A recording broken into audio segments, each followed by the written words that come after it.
Hi guys, I'm Marie, And I'm Maddie.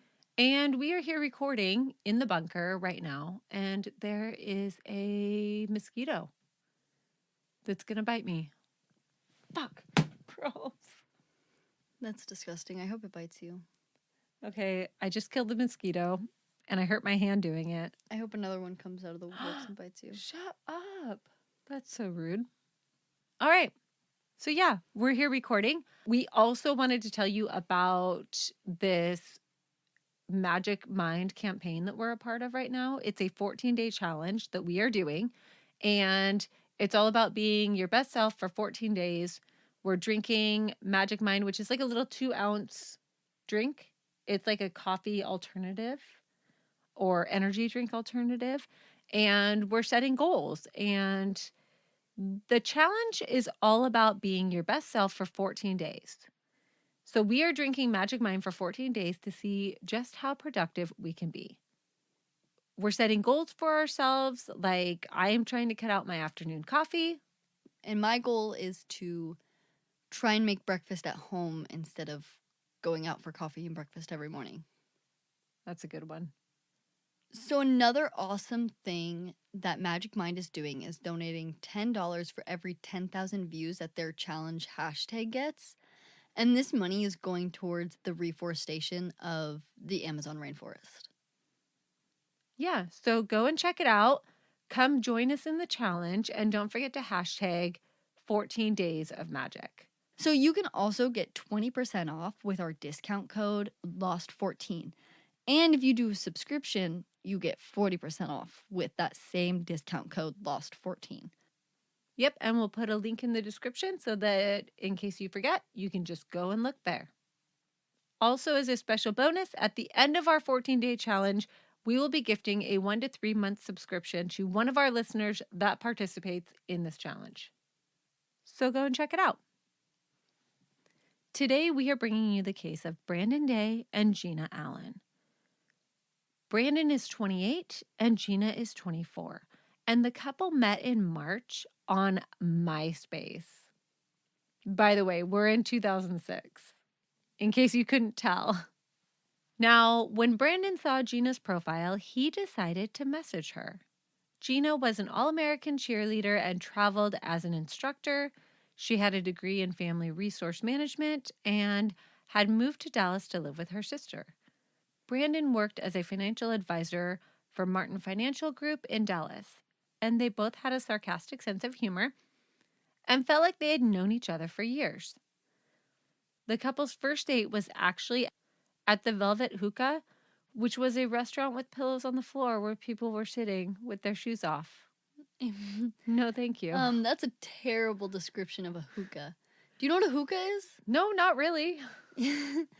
That's just So what it said. this is like a hookah lounge. Is it what they went to? So It sounded like people like eating with their hands and sitting on pillows without shoes on. I don't know. It sounds like a fucking nightmare is what it sounds like. Wait a second, Mom. Let me just show you. Okay, what is it's called Velvet Hookah? Mm-hmm. Oh my god, I'm finally old enough to go to one. There's like Don't none you left, need though. don't you need a driver's license or a passport to prove you're Shut up, 21? stop. Yes, you do. More on that saga later. That's kind of cute. They went to a hookah lounge. Mm-hmm. Their second date was to a baseball game, and it was on this date that the couple decided that they would travel together to Palm Springs for a work conference that Brandon was being sent on. That's bold. Is there Palm Springs in Texas?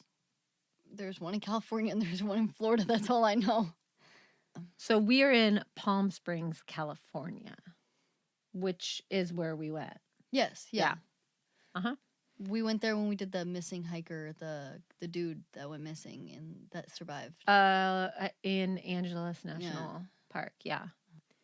Yeah, so Maddie and I spent some time in Palm Springs, California, and it's very like, there's the resorts. There's like one good strip that has a lot of food and a lot of stuff on it. Mm-hmm. We were there to go to Angeles National Forest to cover one of our cases, but we did get to like explore and walk around, and we found some cute places there. The only part of being in Palm Springs that I remember is, first of all, that it's all on a grid system. Mm-hmm. And I remember the terrible Airbnb that we stayed at, or that we were going to stay at, and then we ditched because we were like, fuck this. It Going to looked get like a murdered place here. we were going to get murdered. Yeah, no. I remember being at dinner and not being able to pay attention to anything because I was too busy eavesdropping on the first date behind us. Oh, yeah, that was so entertaining. The whole time. Yeah, that was really It was actually entertaining. only like halfway through our dinner they got seated behind us. Yeah. And we literally got nothing done after that. No, because I was too busy listening. I was too busy listening because it was a horrible first date. She spilled her White Claw, or he spilled his White Claw. She did, I think. Someone ordered a White Claw at a restaurant. Which was really weird in the first And it's like a place, tall boy White Claw, by the way. Yeah. Sorry for anyone who likes White Claws. I'm immediately judging you. Okay. So in May, the couple headed off from Dallas to Palm Springs.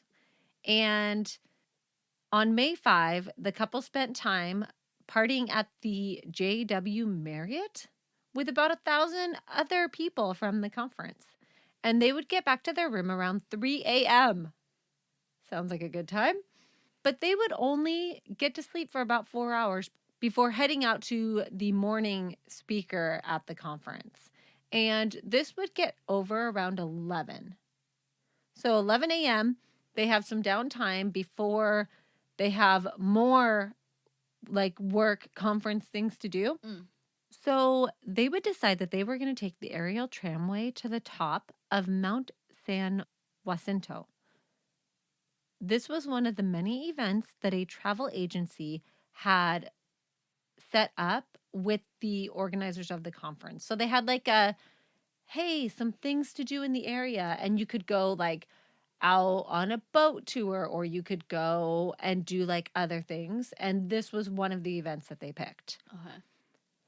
So it was about 2 p.m. on Saturday, May 6th, and the tram ride was only about 10 minutes up to the top. Not bad. Also, I love the tram rides up to the top. Maddie and I got to do a bunch of that in Europe. It was amazing. There was a restaurant at the top, and they planned to go up there, have a couple drinks, go for a walk, and then head back to their hotel. They wore light clothing and tennis shoes. So Brandon was wearing wind pants and a t-shirt, and I don't know what wind pants are. What the fuck are wind pants? I would assume like a windbreaker, but for your legs. What the fuck is that? Like, do they mean like hiking pants, like khakis, like, or like not khakis, but like hiking pants, like what you have? Is that what somebody would consider wind pants? I don't know. Please, anyone know what wind pants are? Anyone from Texas where they have wind pants? Yeah, what the fuck are wind pants? Anyway, I assume it. I don't know if it's even from Texas. Whoever wrote this article, the article that Yeah, I got whoever- the wind pant information from. Okay. So he's wearing his wind pants and a t-shirt, and Gina was wearing yoga pants and a 2-layer tank top with a light windbreaker. It is 2006. It is 2006. Oh my God, Maybe I they can were like see hammer it. pants. I can see what? Hammer pants. Which ones are hammer pants? They're like the really baggy, like hammer pants. They're like baggy, but they're like tight at the ankle. They're like Oh yeah, MC Hammer. yeah. I got Hammer you. time. I got you. I just needed. I can like almost hear the tone, but I can't. Hammer time. Oh, they had no food or water because they're just going up there to get some drinks at the restaurant. There's a they're restaurant just going at the on top. a tram. They're on a tram. They're on a tram. They also would leave their cell phones in their hotel room. And I'm not sure why they chose to do this. They did have a digital camera with them. It is 2006. It is 2006, so you're probably not using your phone to take your pictures at this point, right? Like, you don't need it. You're thinking maybe there's not service. I'm not sure. They also had chapstick and 1 ounce of sunscreen. Can you guess where we're going? Can you guess what's going to happen in this episode? Anyone? Are they gonna miss the tram, and you have to hike down and try to hike down, and then get lost and die? Something's going to happen. Or he pushes her off the ledge. Oh my God, they just met. Why is he pushing her off the ledge I don't already? know. Oh my God. I have no idea. Jesus fucking Christ. I just assume that Okay, go. any man is trying to push me off a cliff at all times. So, I do not have much faith. So they got off the tram and the operator told everyone to be back in 2 hours. I assume that's the last tram is in 2 hours. Yeah, maybe it's the last tram or maybe, yeah, I don't know. Fuck if I know. So it was 60 degrees out and most people headed for the bar. But Brandon and Gina decided to follow the paved path and go for a little walk. Mm-hmm. So the path soon turned into dirt, and they started seeing hikers with packs and walking poles. Which Gina actually laughed about, saying, what the hell is this? These people are overdoing it because they're just out for a little walk, right? Like, she's probably not realizing that these people were actually hiking on the mountain, not just walking around at the top like they're planning on doing. Yeah. So they were on Desert View Trail, which is 1.5 miles. And Brandon and Gina had a snowball fight where they were walking, so there's snow patches. Right. this So area. not a ton of snow, but there is still snow patches at the top of this mountain right now. So the trail's pretty easy at this point, and they see a lookout not far from the trail, and there were people in the area and people coming back from that area saying that it was pretty. Mm-hmm. Once at the lookout, they could hear a waterfall, and they decided that they would venture a little further to try to find the waterfall. So going off trail. Uh-huh. Are they going to walk off a cliff?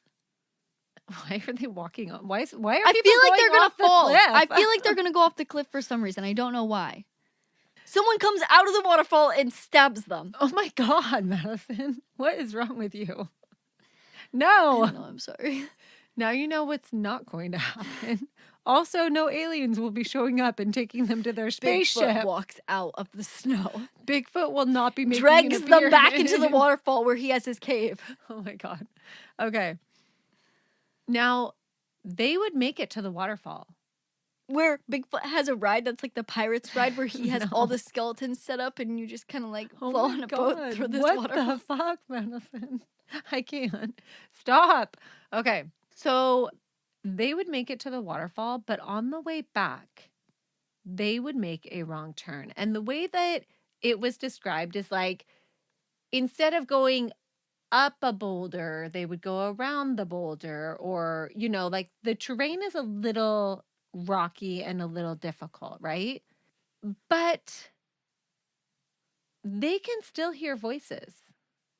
And so they're literally just following the voices back to what they think is the main trail. But if you have ever hiked in a rocky canyon type area, you would know that voices tend to bounce. Yeah. When we were in Joshua Tree looking for that, there's this one heart-shaped rock.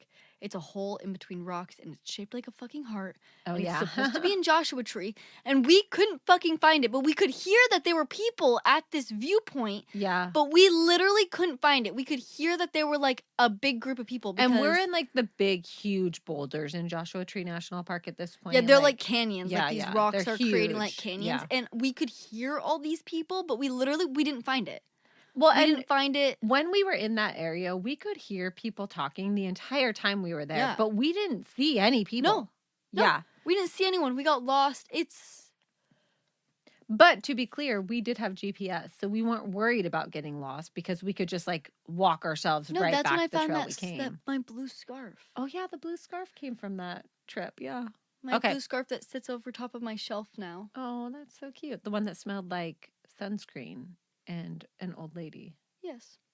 No, it wasn't sunscreen. And No, an old I'm lady. way more specific. A resort. No, you said it smelled like somebody. I don't know. Go back on the Instagram and find it. I bet you can figure it out. Yeah, I know. The video's Everyone on go back and Instagram. look. Somebody go find it and find out what Madison said this scarf smelled like. Okay. Now, Gina actually asks, do you know where we are? Are we lost? And she said this kind of teasing. And he joked back saying, a man never gets lost. Famous last words. They end up on some really loose scree and they end up sliding down this canyon wall, getting even further from the trail. So now we're getting like a little further off trail.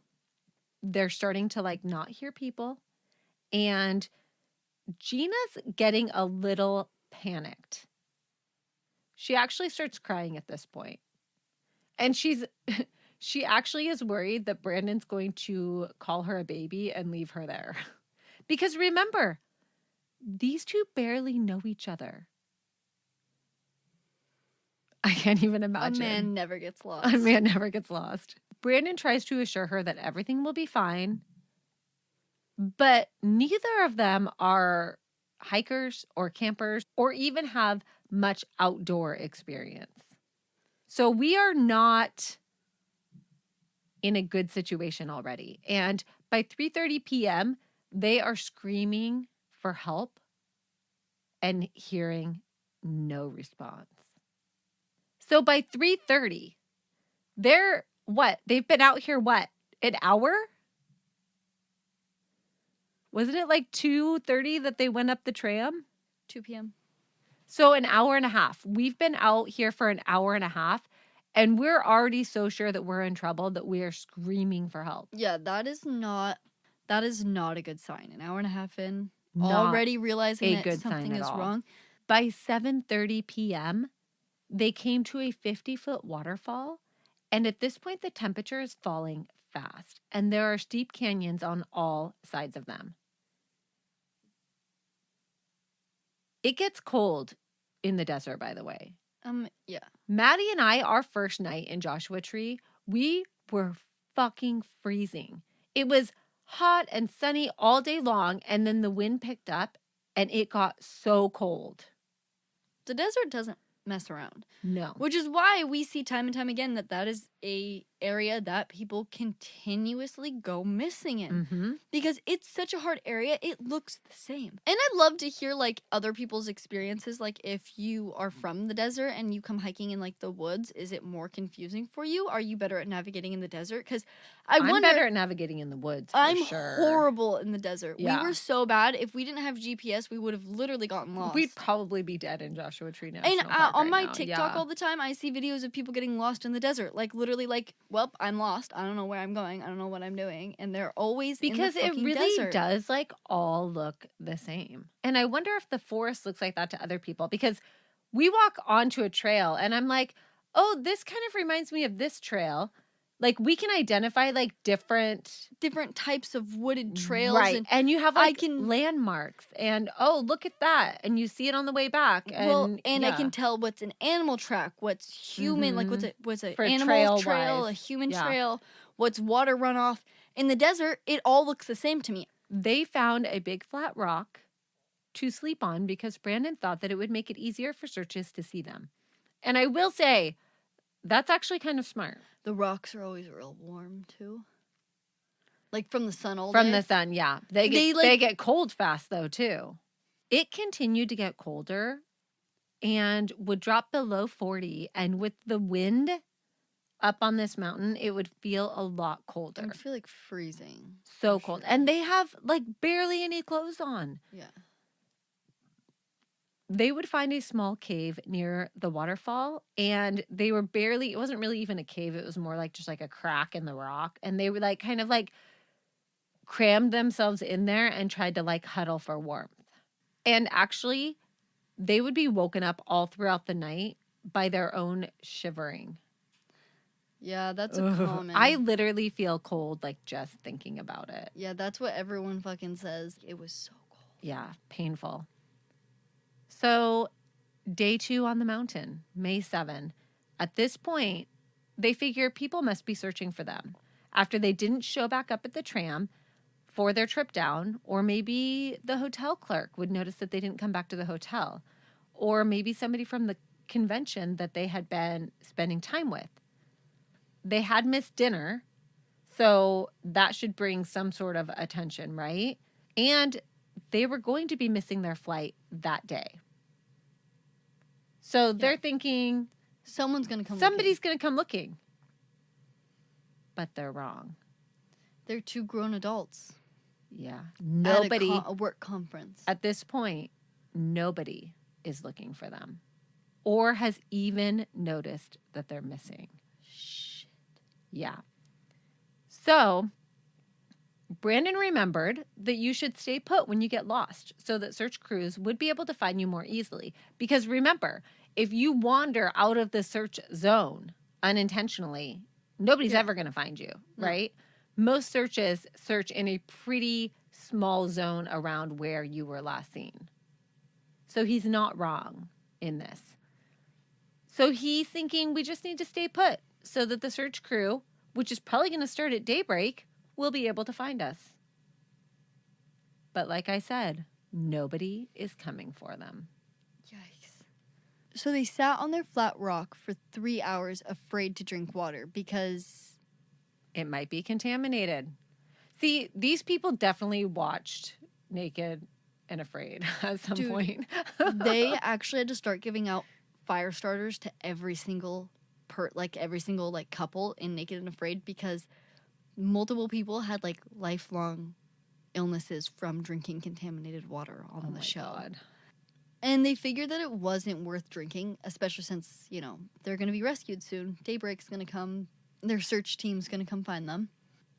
Brandon starts to think, what if somebody isn't coming to find them? Because they're just like sitting on their fucking rock with nothing better to do than think about all the things that could be going wrong. So they come up with a plan. And their plan is that they are going to find their way back to the waterfall that had originally led them off the trail. And they're going to use the pictures that they took to try to get there. So they're going to try to get back up the way that they had come, which is not going to be easy. Yeah. But they realize that this waterfall that they're at right now is a dead end. They can't get out this way. So they have to go back up and try to get around somehow. Before leaving, they made a big X on the ground with rocks, and they left behind one of Gina's tank tops, which was bright orange, because they figured at least somebody would know that they were there if they did like an air search. But nobody's going to find it. So you gave up your tank top for nothing. Once they climbed their way out, Gina recognized a single dead tree that she had seen the day before from the outlook. She had thought that it looked like an old man. I would be skeptical if it was the same tree or not, but the tree had been above them from the outlook, and now it was below them. And they could see Palm Springs in the distance, but all the waterfalls looked the same, and they could not find the one that they had started at. But the tram ride up had only been 10 minutes, so how long could it really take them to hike back down? And they decide that they're going to give it a try. They pick a valley that looked like it might lead them down the mountain, and they set off in that direction. So they're standing up at the top here, and they're like, that valley right there looks like it'll take us down. Let's go that way. Not the worst plan that I've ever heard, honestly. Not the worst plan. By the way, a 10-minute tram ride covers a lot of ground. Our tram ride was probably only 5 minutes from Chamonix to the top. Yep. And that was a long way. So as they started to make their way down, they immediately run into steep ledges and rock slides. And in one, Brandon almost got crushed with a rock the size of a suitcase. So the day was hot and the sun was beating down on them. Gina gave Brandon her other tank top for him to tie on his head. What is she wearing now? Her windbreaker. Probably just a sports bra and her windbreaker. I mean, better to stop the sun from hitting you. Yeah. Oh, for sure. She's not going to want to take her windbreaker off even if it's hot. Yeah. Yeah. Those things trap in heat though, man. So they shared the sunscreen sparingly, using it mainly on their noses. Because, ow, fuck. Yeah. So by 5 p.m., they decided to drink some water, regardless of whether it got them sick or not. Right, because they don't have food either. I mean, you're going to have to drink water at this point. Yeah, I probably would have started drinking water first thing in the morning, I'm honestly. in a survival but situation. I'm probably going to be yeah. shitting myself no matter what. So I might as well Actually, drink the water. I didn't put it in here, but the first night when Gina got really upset and she's like crying and stuff, and he's like, "It's gonna be okay," and she's like, "No, it's not," because she also had to use the bathroom and was like really stressed out about it. It would honestly have to depend. Like if I was here in Washington and I got lost, I would definitely be drinking water. Oh, for sure, But yeah. maybe if I was somewhere else, I'd be more That you're skeptical not about it. familiar with, maybe. I would say the majority of places where we go and hike, we could safely drink the water, but we don't because we don't want to risk it. To give you guys an idea of how cold this water is, they couldn't even put their hands in it to drink the water. They had to put their mouth straight up to the water because it was so cold that putting their hands in was painful. So the valley they were following merged with the valley that they had gotten stuck in the night before, and they were struggling to get through some pretty dense forests at this point. They had to fight and crawl their way through parts. They felt like they were walking on terrain that had never been walked on before, and they were amazed that something so beautiful could be so dangerous. As the sun started to set on the second day of their nightmare, they were crossing a stream on a log, and the log breaks, and Brandon gets his shoes and socks wet. Fucking nightmare. I've been there. It's not good. Gina would give him her socks and put her bare feet in her dirty shoes. Why is she giving him her socks? Because his shoes and socks are wet. It's freezing. Oh. Yeah. I thought we were walking still. No, at this point, they decide to stop walking for the night. They would huddle together to try to stay warm for another night, and they would also get up and jog in place to try to stay warm. Yeah, Brandon thought it would be a good idea for them to keep their circulation going. So, like every hour, he would like make them get up and jog in place. Probably burning a lot of calories, but it's probably accomplishing its goal as well. Would burying myself in the sand help me keep warm? It's not really sandy here. Rocky? It's rocky, yeah. And no, burying yourself in rocks is probably not going to keep you warm either. No, I was thinking more like small like rock sand type of vibe. Yeah. That's what I was thinking of. So Brandon's trying to comfort Gina, and he did tell her that if anything happened to him, that she could eat him, referencing the Alive movie. So she does eat him. I'm not sure that would make me feel better if the person I'm with, who, by the way, probably I feel like I'm depending on now because I'm not outdoorsy, is like, so if I die, go ahead and eat me. Like, I know he's like joking kind of, but like that would give me anxiety. They did try banging rocks together and spinning sticks on their palms in order to generate a spark. Right. And this they had seen on the movies like Castaway, where he starts a fire with sticks, with like, yeah. I do like the majority of their knowledge is like coming from just TV. From movies? Yeah. I mean, where else does it come from? I know. Good point. Good point. So, day 3, it's Monday, May 8th. They wake up and they decide that they need to keep moving and they need to find their way down the mountain. The terrain became even more difficult on this day, but they had hope when they started to see some cactus appear. And they think that this means that they're getting closer to the desert and would find civilization around the bend. But they are wrong. And things take a turn for the worst when Brandon falls into a crevice and twists his ankle. And he almost falls off a cliff as well, by the way. They also have to cross a stream multiple times. And in one of them, it's so deep that they actually have to take all their clothes off and hold them above their heads to keep them dry. So I would definitely walk butt naked through a stream before I got my clothes wet in a survival situation. 100%. Even in a non-survival situation, I'm taking my clothes off to go through a stream because I don't like to be cold and I don't like to be wet. It would depend on if I had other clothes. Well, like when we're backpacking, like I've had to take clothes off to go across a stream because I don't want to get the clothes I'm wearing wet and I don't want to dig into my pack to find my clothes for the following day, or even if I have clothes for the following day, depending on how many days we're doing. By 5 p.m., They're starting to worry that they would be stuck on the mountain for another day. And as they were coming around a bend in the stream, Brandon spotted something green. It was a poncho strung between two trees around a campsite on the other side of the stream. They started shouting, "Hello, help, is anyone there? We're lost." And they started making their way to the site. And Brandon actually falls into the stream again and gets wet. He probably doesn't care at this point, though.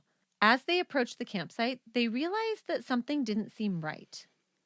There were a pair of sneakers along with an orange and yellow backpack near the river. The backpack was wet and looked like it had been occupying its spot for some time. Oh my God, they ran into a missing hiker's stuff. They ran into a dead missing hiker. He's in his tent and he's dead. There's no tent. Inside the pack, they find a Ziploc bag with medicines, probably like ibuprofen and things like that. Score. A bag of socks. Score. Tent stakes. A navy blue fleece pullover. Score. A compass. Score. A pair of glasses. Could pass on those. A cooking tin, which you probably need something to cook, but could be good. Boiling Boiling water. Yep. Steel. Toilet paper, which they did not have. Number 1. I know. Good news, Gina. I got Gina some toilet paper for you. Whose stuff is this? Who's dead? Somebody's dead. A prayer card for St. Christopher, who is the patron saint of travelers, by the way, and a wallet. And inside the wallet, they find an ID who identified the owner as John Joseph Donovan. They also find a radio and a flashlight. There were topographic maps with notes in the margins, about a dozen of them actually. And the author wrote that he was trapped in the gorge, and it was dated May 8, which, by the way, it's May 8. This day that they find the bag, it's May 8. So he's been missing for a year. Gina turned to Brandon and said, "Look, somebody has been here. It's dated for today." And Brandon said, "Look at the date. It says 2005. So exactly 1 year ago today. Somebody wrote that they were trapped. In this gorge. This hiker's been missing for a whole year. Over a year. So they look around and they notice that there's a rusty fork and spoon laying on the ground. Of course, the backpack is wet, so it's been sitting there. They find a journal, and I'm not sure that it's actually a journal. It sounds like he had a bunch of papers that maybe he was using for a journal, but we're going to call it the journal from here on because I'm not really sure. It's referenced as a journal in some places, and it's referenced as like notes in the margin in other places. But in the journal, it says that he knew nobody was looking for him, and he was down to his last couple of crackers. And this entry was dated May 14 of 2005. He also said that he wanted to be buried in a VA cemetery and wrote "Goodbye and I love you all." So at this point, how panicked are you? I am freaking the fuck out. The implication of this is so heavy. A man with not only equipment, but maps had died, but where was he? And what did he mean by trapped? According to the ID, he was 60.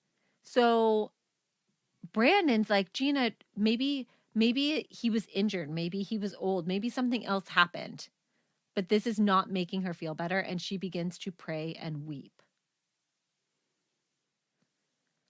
They decide to leave the campsite. Now they take John's personal effects with them, but they do leave the backpack because it's wet and heavy. Yeah.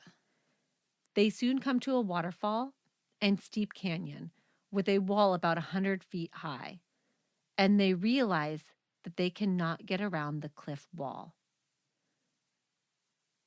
And this is when they understood what John was talking about.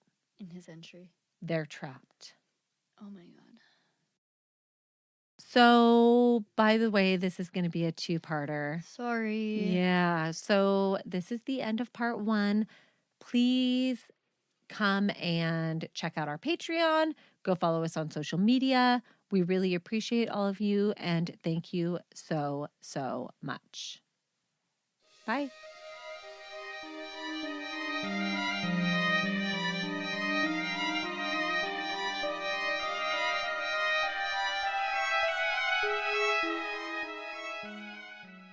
God, stop itching those, Madison. Holy fuck. You have to stop itching those. That's why they're swelling like that. Stop itching them. Put your pant leg down and stop. The flea is still in my pants. Take That's your my pants problem. off. Just take your pants off so that we can finish recording, please. Freaking out. I don't know what to do. There's a sentence I never thought I'd say. So we're trying to get rid of the fleas right now. Our cats have fleas. It's a big thing.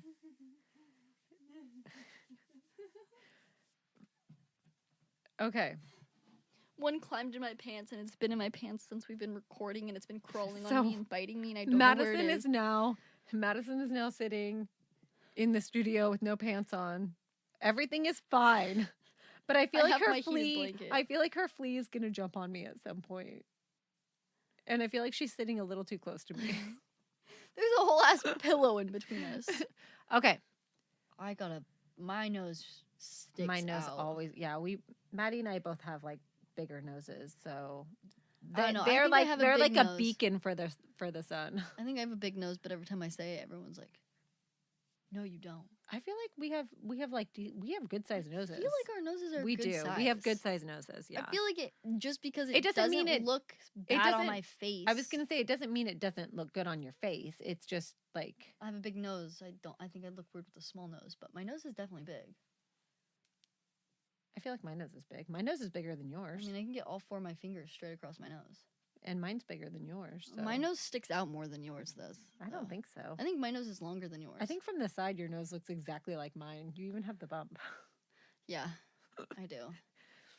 Anyway, go look at a picture of our noses. We don't have the same nostrils though. Yeah, I have yours Randall's are like nostril. down. Mine are like up. Yeah. Okay.